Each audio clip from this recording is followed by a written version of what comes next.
বুড়িকে খুব ভালোবাসত। বুড়ি যেখানেই যেত বুড়া পিছে পিছে সেখানেই চলে যেত।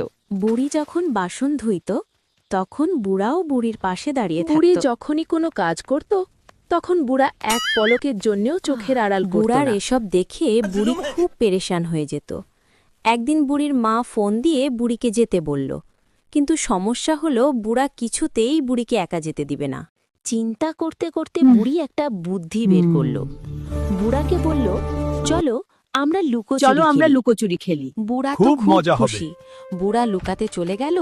এই ফাঁকে বুড়ি তার কাপড়ের বাক্স নিয়ে দৌড়ে চলে গেল।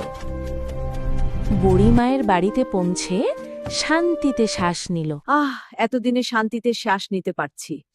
কিন্তু যখনই তার কাপড়ের বাক্স খুলল তখনই এক আওয়াজ পেল।